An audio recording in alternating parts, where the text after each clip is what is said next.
R$200 mil, quais são os carros que Paulo Corne compraria para colocar na sua garagem pessoal? Como de praxe, vou dar 4 opções, indo da minha quarta opção para a minha primeira opção, beleza? Claro, pode haver muitas outras opções conforme a sua proposta. Para saber quais são essas outras opções, ou até mesmo como comprar qualquer um dos carros que a gente vai falar aqui, com segurança, com procedência, sabendo o que está fazendo, me procura lá no Cartier. Vou começar falando da Tiguan, da R-Line, tá? Obviamente, não seria um carro blindado nesse caso, estaria olhando para os carros entre 2018, 19, talvez 20, né, que seriam as que caberiam até R$200 mil, para um carro com até mais ou menos 30 mil quilômetros, né, você tem bastante opção entre 190 e 200 mil, tem que tomar muito cuidado com a Tiguan R-Line, porque ela é um carro de uso das pessoas. Geralmente o perfil do cara que tem um Tiguan não é aquele cara que necessariamente quer cuidar do carro no cotonete. Geralmente é aquele cara que teve, usou, chegou num ponto que ele não aguenta mais ver o carro e ele vai passar ele para frente. Então é natural, lá no Cartier, quando a gente vai avaliar e buscar esses carros, a gente sempre se depara com estados de conservação para lá de duvidosos. E não se assuste, não é difícil ter continha de 20, 25, 30 pau em Tiguan para deixar em ordem. Por isso que tem que fazer um belíssimo pré-compra, fazer um belíssimo cautelar, porque 30 mil quilômetros é aquela história, é a diferença de um carro que já trocou um joguinho de pneu, ou pelo menos um par, já fez uma manutenção, já trocou um fluido de câmbio DSG, né? Porque essa é a história, que o Tiguan ele veio com a mecânica ou motorização de 220 cavalos, 35,7 kg de torque. É um carro que é exatamente os números que você encontrar no Passat, em Golf GTI. É a famosa consolidada mecânica EA888 com câmbio de dupla embreagem. Não tem muita coisa para dar errado. O que você precisa saber? Poucos carros vão ser tão úteis, práticos, versáteis e espaçosos para quem tem família grande quanto a Tiguan. No meu contexto da obra, com criança pequena, para viajar, para ir para cima e para baixo, descer para a praia, ir para o interior, adoro a ideia da Tiguan. Acho até que ela tem uma calibragem muito mais espirituosa, muito mais voltada com uma certa esportividade do que concorrentes mais caros do que ela, né? O que eu não gosto na Tiguan? Por que ela não está mais na frente nesse critério todo? Porque, cara, eu acho que o painel TFT é sensacional, as funcionalidades, você tem uma possibilidade de desbloquear piloto automático adaptativo, um monte de mimo e frufru que o pessoal adora hoje em dia, mas eu acho a qualidade de construção, os materiais utilizados na Tiguan muito pobres, tá? Outra coisa, Tiguan por natureza tem suspensão barulhenta, e não é que o carro está com defeito. Qual que é a dica que eu dou? Ande mais devagar sob ruas de asfalto irregular, passe mais devagar em lombada e valeta para evitar aquele barulho de curso de amortecedor. É crônico, muitas vezes a pessoa acha que está com problema, não tem nada de errado, mas é um prato muito fértil para te empurrar em um serviço que não vai resolver o seu problema, tá? Mas ela é surpreendentemente bem calibrada, gostosa de andar. Minha terceira opção nessa história toda, até 200 paus, um carro que já começa a aparecer algumas opções e assim, as pessoas acham que eu odeio Mercedes-Benz, mas eu vou falar, classe C, geração W205, eu acho um carro adorável, mas qual que eu estou falando especificamente? C300 Sport, a partir de 2018, o topo da linha normal do classe C passa a ser o 300, né? Uma resposta da Mercedes para a BMW com o seu então 328i. Aqui a gente tem um motor 2.0 turbo, mas diferentemente do 250 que tinha 211 cavalos, o C300 em 2018 tem 245 cavalos, tá? E sim, lá em 2019 e 20 teve mais uma atualização do C300, ela adotou conjunto óptico dianteiro e traseiro com LED, nova central de multimídia, painel digital e 256 cavalos. Essa ainda não cabe até 200 paus. Mas essa versão 18-19 com o painelzinho analógico com 245 cavalos na versão Sport cabe com folga. O que eu adoro no classe CW205. Como companheiro de todas as aventuras, para quem pega muito trânsito, eu arrisco que eu gosto mais até do classe C do que, por exemplo, do Passatão. Adoro os bancos do classe C, adoro a qualidade dos materiais utilizados na cabine.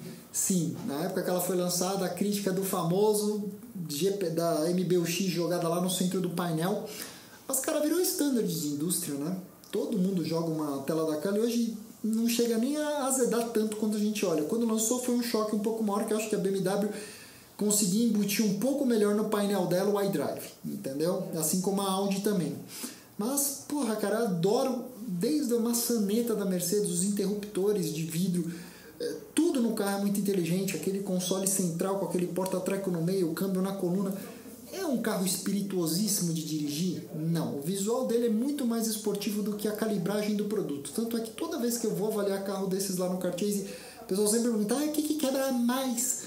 Porque a Mercedes dura mais do que a BMW. Não é bem assim, não.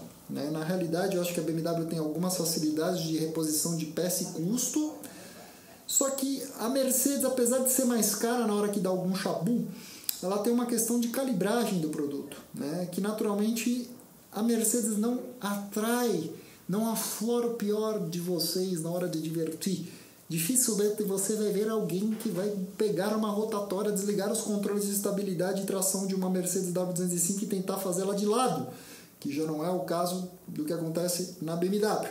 Mas para quem pega muito trânsito, fica muito tempo dentro do carro, faz viagens muito longas, o banco da Mercedes trata você melhor, o entre-eixos do W205 é o maior da categoria e o porta-malas é sensacional.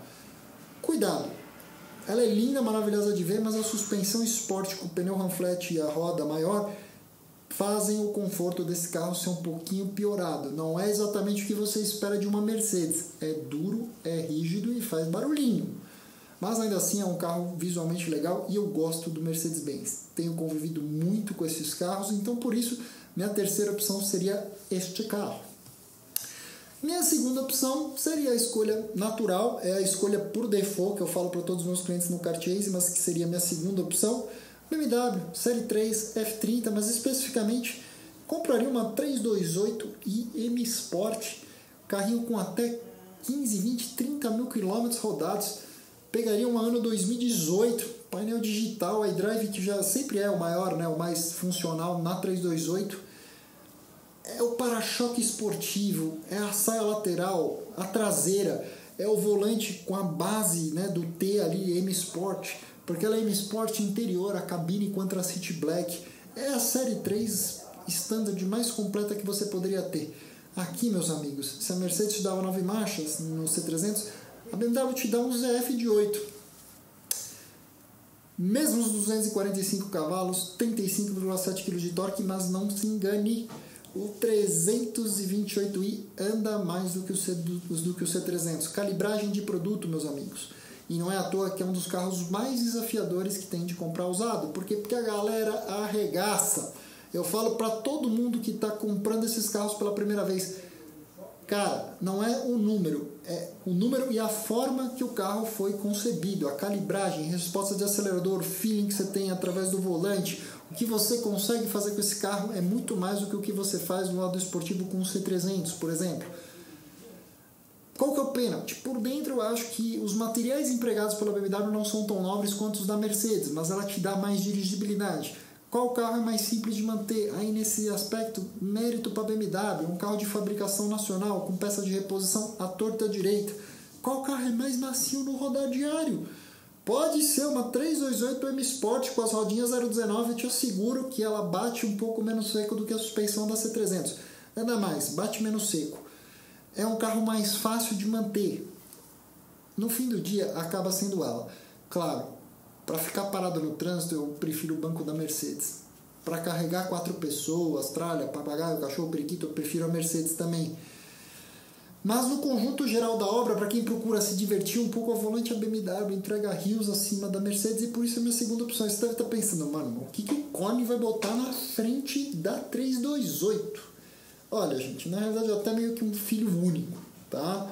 Até me surpreendi muito, porque na realidade eu teria um carro desse blindado, mas não cabe nem por um baralho dentro dos 200 mil. Então assim, se eu não fosse comprar um blindado, eu tentaria caçar uma Audi Q5 na versão ambiente 2018 com até mais ou menos 30, 35 mil quilômetros. Tem uma anunciada à época que eu estou gravando esse vídeo por 199 mil reais. Fala, meu, Cone, o que aconteceu com você? Claro, eu acho realmente que a 328 é o mais divertido, mas no conjunto da obra, um carro dessa faixa aqui, não é necessariamente, hoje eu no meu momento de vida, com esse dinheiro eu não estaria procurando só um carro para diversão. Eu tenho família, às vezes eu gosto de viajar de carro com ela.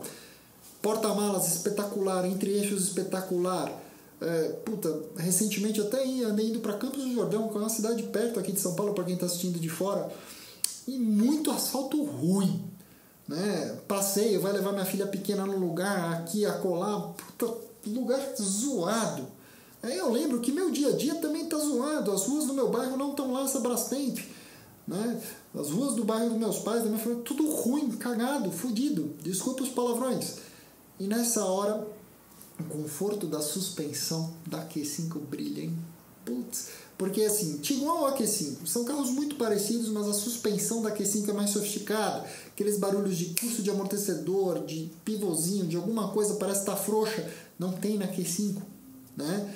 Câmbio, dupla embreagem, 7 marchas. Aqui temos 252 cavalos, também 35 e poucos quilos de torque, ou seja, são carros de liga muito parecida. Claro, ela é maior, mais pesada, ela tem uma tração integral, que, cara, acho que para todas as ocasiões, pelo espaço interno, pela utilidade, pela praticidade, vai muito bem.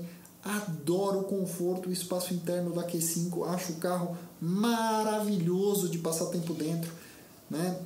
É uma central de multimídia que também dá para ter interface de Apple CarPlay, Android Auto, entendeu? Para viajar o carro é espetaculoso, espetaculoso, que cabe naquele carro, o conforto, o arejamento da cabine, a visibilidade externa. Não me faltam elogios para falar tão bem assim da Q5. É meu carro favorito hoje. Tá bom, não vai ter a tocada de uma 328, mas eu estaria disposto a sacrificar um pouquinho dessa tocada pelo conforto, pelo espaço interno, pela utilidade da Q5.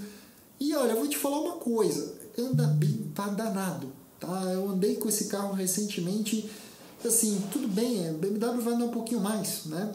Qual que é o ponto, né? Eu acho que o 2.0 Turbo do grupo Volkswagen / Audi é beberrão pra caramba, tá? Na realidade, até vou dizer pra vocês que mais uma palma que eu bato pra BMW, quando você resolve andar relaxadamente, a calibragem do produto BMW é a mais eficiente das três. Aí você fala, isso é BMW, você é Beamer, cara. Velho, eu tenho Mercedes, tenho Audi, tenho BMW na garagem, entendeu? De todos os casos. E falo de coração que eu, na ordem de beber combustível, em primeiro lugar vem os Audi, depois vem as Mercedes, depois vem a BMW, tá? Mas no conjunto geral, agregado da obra, eu adoro a Q5. Acho o acabamento dela bom. Não tem aquele sacrifício de materiais. É um carrão, cara. Carrão. Filha única, mas caindo para trás, eu estaria olhando justamente para essa versão. Só evite a todo custo, na minha humilde opinião, a versão Attraction ou a Prestige de entrada. Como é que você sabe do que eu estou falando quando eu falo dessas versões de entrada? Rodinha menor, abriu a porta, viu? Painel analógico, ausência de teto solar. Tecnicamente falando, é o mesmo carro que as outras versões, mas esse pacote pelado não deveria ter nem sido vendido, porque gera um mico de revenda tão gigantesco, infelizmente, né? Faltam algumas coisas que ficam a desejar para um carro desse andar.